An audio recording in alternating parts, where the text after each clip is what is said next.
खबरों की शुरुआत करते हैं। हिंदुस्तान ने गुज़िश्ता हफ्ते अक़वाम मुत्तहिदा की जनरल असेंबली में उस करारदाद की हिमायत में वोट दिया जिसमें मकबूजा फ़िलिस्तीनी इलाकों में इजरायली बस्तियों की मजम्मत की गई थी। मशरिकी यरूशलम और शामी गोलान समेत कब्जे वाले फ़िलिस्तीनी इलाके में इजरायली मुदाखलत और सरगर्मियों की मजम्मत करने के लिए 145 मुल्कों के वोट पड़े। मशरिकी यरूशलम और शामी गोलान समेत कब्जे वाले फ़िलिस्तीनी इलाकों में इजरायली मुदाखलत और सरगर्मियों की मजम्मत करने के लिए 145 मुल्कों के वोट पड़े।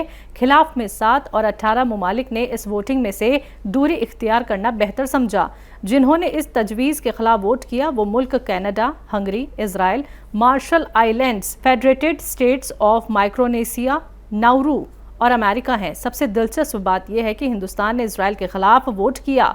इसराइल के खिलाफ वोट करने वाले मुल्कों में बांग्लादेश, भूटान, चीन, फ्रांस, जापान, मलेशिया, मालदीव, रूस, साउथ अफ्रीका, श्रीलंका और ब्रिटेन हैं। इस मामले पर हिंदुस्तान के हुक्काम ने बताया कि यूएन में इसराइल पर हिंदुस्तान के रुख में कोई बदलाव नहीं आया है। यूएन में इसराइल को लेकर हर साल इस तरह की तजवीज़ आती है और भारत के मौक़िफ़ में कोई तब्दीली नहीं आएगी। हालांकि यूएन में हिंदुस्तान के इस कदम को हिंदुस्तान की मुस्लिम आवाम और कई मुस्लिम तंजीमों ने जमकर सराहा है, क्योंकि फ़िलिस्तीन पर इसराइल के जुल्मों की मुखालफत करना हिंदुस्तान का पुराना और रिवायती मौक़िफ़ रहा है। तो वहीं हुकूमत की मुबैना मुस्लिम मुखालिफ पॉलिसियों की आमतौर पर मुखालफत करने वाली मुस्लिम तंजीम जमात इस्लामी हिंद ने मरकजी हुकूमत के इस फैसले पर खुशी का इजहार किया है। जमात इस्लामी हिंद ने कहा कि वो हुकूमत हिंद के इस फैसले का खैर मकदम करता है।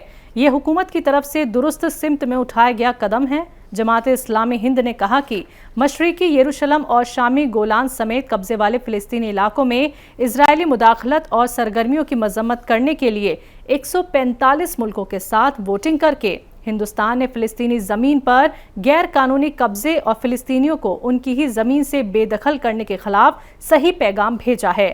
हुकूमत हिंद का ये फैसला ऐसे वक्त पर आया है जब दुनिया भर के लोग इजरायली हमले के विरोध और फिलिस्तीन की हिमायत में एकजुट हो रहे हैं। रोशनी का त्योहार कहा जाने वाला त्योहार दिवाली अभी हाल ही में गुजरा है। दिवाली के मौके पर मुल्क की दारुल हुकूमत में सख्त हिदायत के बावजूद जमकर पटाखे फोड़े गए, आतिशबाजी देखने को मिली, जिसके बाद से दिल्ली में जबरदस्त किस्म की फिजाई आलूदगी फैल गई है। दिल्ली के साथ दुनिया के 10 आलूदा तरीन शहरों की फहरिस्त में हिंदुस्तान के 2 और शहर भी जुड़ गए हैं। स्विस ग्रुप IQ एयर के मुताबिक आलूदगी के मामले में नई दिल्ली ने सरे फहरिस्त मकाम हासिल किया। जैसा कि अक्सर होता है, गुज़िश्ता रोज हवा के मयार का इंडेक्स यानी AQI 407 से ऊपर था, जो खतरनाक जुमरे में आता है। वहीं दिल्ली के अलावा मालियाती दारुल हुकूमत मुंबई 157 के AQI के साथ 6ठे नंबर पर आई, जबकि मशरिक में कोलकाता 154 के AQI के साथ 7वें नंबर पर है। आपको बता दें कि 400 से 500 तक का AQI लेवल सेहतमंद लोगों को मुतासिर करता है और मौजूदा बीमारियों में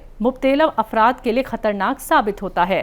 नई दिल्ली में इतवार की रात से स्मोक की एक मोटी तह जमा होना शुरू हो गई थी, जिसने आधी रात के कुछ देर बाद इसका AQI खतरनाक हद तक 680 तक पहुंचा दिया था। हर साल हुक्काम दारुल हुकूमत में पटाखों पर पाबंदी लगाता है, लेकिन इन पाबंदियों पर अमल दरामद शाज़ो नादिर ही होता है। आलूदगी को लेकर दिल्ली हुकूमत ने कहा कि वो तामीराती सरगर्मियों पर पाबंदी बरकरार रखेगी और लोगों को आलूदगी से बचाने के लिए स्कूल भी बंद रहेंगे। दिल्ली NCR में पाबंदियों के बावजूद दिवाली पर हुई आतिशबाजी के बाद सोमवार सुबह पूरे आसमान में आलूदगी की मोटी चादर छा गई। दिल्ली हुकूमत फिजाई आलूदगी को रोकने के लिए मुसलसल काम कर रही है। आज बिगड़ती हुई हवा के मयार के दरमियान दिल्ली के वजीर माहौलियात गोपाल राय ने पानी छिड़कने की एक खुसूसी मुहिम को हरी झंडी दिखाई। ये मुहिम दिल्ली सचिवालय से आज शुरू हुई। गुज़िश्ता पीर को आलूदगी को देखते हुए वजीर गोपाल राय ने महकमा माहौलियात और DPCC के अफसरान के साथ मीटिंग की थी। बैठक में गोपाल राय भी मौजूद रहे। उन्होंने कहा था कि मंगलवार से 14 दिसंबर तक दिल्ली में खुले में आग जलाने के खिलाफ मुहिम शुरू की जाएगी। इस मुहिम के तहत 611 टीम तैनात की गई हैं।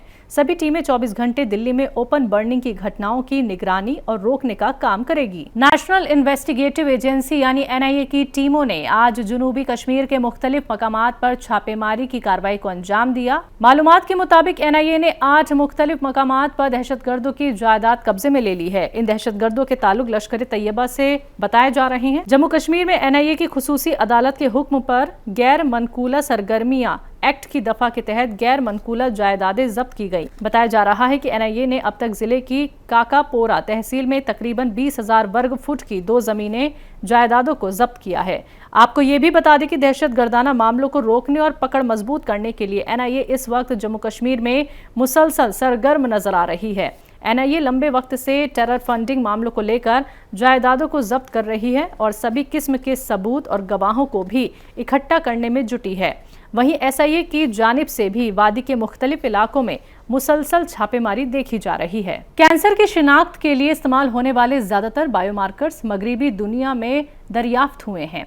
चूंकि हिंदुस्तानी नस्लें मगरिबी आबादी से मुख्तलिफ हैं, इसलिए हिंदुस्तानी आबादी के लिए मखसूस बायोमार्कर्स हिंदुस्तानी हालात में कैंसर के इंतजाम के लिए ज्यादा मददगार साबित होंगे। इस खास मकसद की तरफ अलीगढ़ मुस्लिम यूनिवर्सिटी के एक साइंसदान डॉक्टर हिफ्जुर रहमान सिद्दीकी ने हाल ही में हिंदुस्तान में पित्ते के कैंसर के मरीजों में एक बायोमार्कर्स की निशानदेही की है। डॉक्टर सिद्दीकी, जो molecular cancer genetics and translation research laboratory में प्रोजेक्ट हेड के ओहदे पर फाइज हैं, उन्होंने कैंसर की मुख्तलिफ अकसाम की मुख्तलिफ वजूहात की निशानदेही करने के मैदान में तहकीकी काम करने वाले हिंदुस्तान में एक होनहार नौजवान साइंसदान का एजाज हासिल किया है। डॉक्टर सिद्दीकी की इब्तिदाई तहकीक university of southern California Los Angeles के प्रोफेसर कीगो मचीदा और दीगर साथियों के साथ मिलकर की गई तहकीक ने दरियाफ्त किया है कि इंसानी जिस्म में प्रोटीन बनाने वाले कैंसर की खैली जिगर में ट्यूमर की अफजाइश का सबब बनती है। मध्य प्रदेश में इंतखाबात को लेकर सरगर्मियां तेज हैं। इस बीच वजीर आजम नरेंद्र मोदी ने आज मध्य प्रदेश के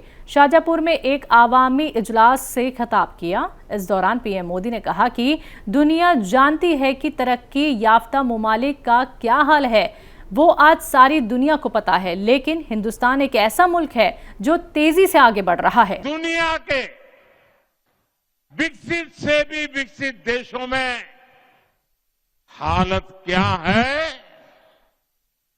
वो आज सारी दुनिया को पता है, लेकिन भारत एक ऐसा देश है जो तेज रफ्तार से आगे बढ़ रहा है।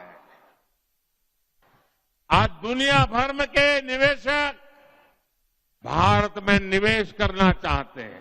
मध्य प्रदेश छतरपुर से मुख्यमंत्री योगी आदित्यनाथ ने एक जनसभा को संबोधित करते हुए कहा, कांग्रेस देश के लिए, जनता के लिए, एक गरीब के लिए, एक नौजवान के लिए, एक किसान के लिए, माताओं और बहनों के लिए समस्या है। पिछले 20 वर्षों में शिवराज सिंह चौहान के नेतृत्व में मध्य प्रदेश को बीमारू राज्य से उभारा गया है। कांग्रेस एक बोझा बन चुकी है, अपने आप में बोझा बन चुकी है। देश के लिए, प्रदेश के लिए, जनता जनार्दन के लिए, एक गरीब के लिए, एक किसान के लिए, एक नौजवान के लिए, माताओं और बहनों के लिए कांग्रेस एक समस्या है और इस समस्या से ही मुक्ति करने के लिए चुनाव सबसे अच्छा अवसर होता है। पिछले 20 वर्ष में शिवराज सिंह चौहान जी के नेतृत्व में मध्य प्रदेश ने सबसे पहला काम किया, बीमारू राज्य की श्रेणी से उभरने में मध्य प्रदेश को मदद की। मध्य प्रदेश आज बीमारू राज्य नहीं है। वहीं मध्य प्रदेश में 17 नवंबर को वोटिंग होनी है। रियासत में कल शाम को कैंपेनिंग मुकम्मल तौर पर बंद हो जाएगी। इससे कबल आज विदिशा में कांग्रेस नेता राहुल गांधी ने एक अवामी इजलास से खिताब किया। राहुल गांधी ने कहा कि मध्य प्रदेश में मेरे कई दौरे हो चुके हैं, मैं 100% बता सकता हूं कि यहां कांग्रेस पार्टी का तूफान आने जा रहा है। मध्य प्रदेश के अब मेरे काफी दौरे लग गए हैं और मैं 100% कह सकता हूं कि यहां पे कांग्रेस पार्टी का तूफान आने जा रहा है।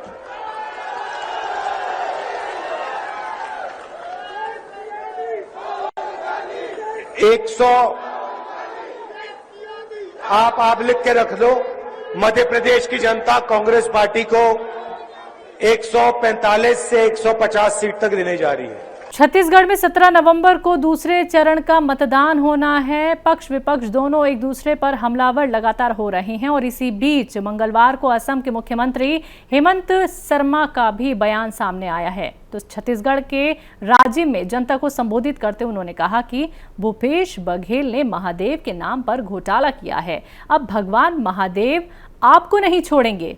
भूपेश बघेल आपके लिए बदला चुकाने का समय आ गया है। महादेव का नाम में घोटाला किया, महादेव को एक एक पैसा का हिसाब लेगा।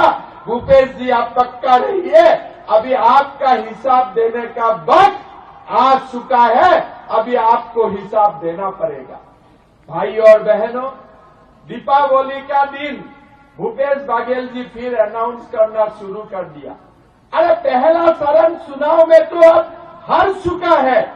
यूपी के गाजियाबाद में एक शख्स की दिवाली की रोज बम से चोट लगने से मौत हो गई। दरअसल दिवाली की रात मुतासिर के पीछे बारूद भरकर एक शख्स ने विस्फोट कर दिया, जिसकी वजह से उसके पैरों की नसें फट गई और ज्यादा खून बह जाने की वजह से मुतासिर की मौत वाक़ई हो गई। मुतवफ़्फ़ी के अहले खाना ने मुलजिम प्रदीप के खिलाफ मुकदमा दर्ज कराया है। आपको बता दें कि बम से जख्मी होने के बाद आनन फानन में मुतासिर को अस्पताल ले जाया गया, जहां उसे मुर्दा करार दे दिया गया। हादसे के बाद इस घटना का सीसीटीवी से मिला एक वीडियो भी सामने आया है, जो सोशल मीडिया पर खूब वायरल हो रहा है। मुतवफ़्फ़ी की पहचान अफजल अंसारी के तौर पर की गई है। वहीं मुलजिम वाक़ये के बाद से फरार है। साहिबाबाद के एसीपी भास्कर वर्मा ने बताया कि मुलजिम हादसे के बाद से फरार है। विस्फोट के लिए बारूद और लोहे की नाल का इस्तेमाल किया गया था और इस बम को मुलजिम ने अपने घर पर ही बनाया था।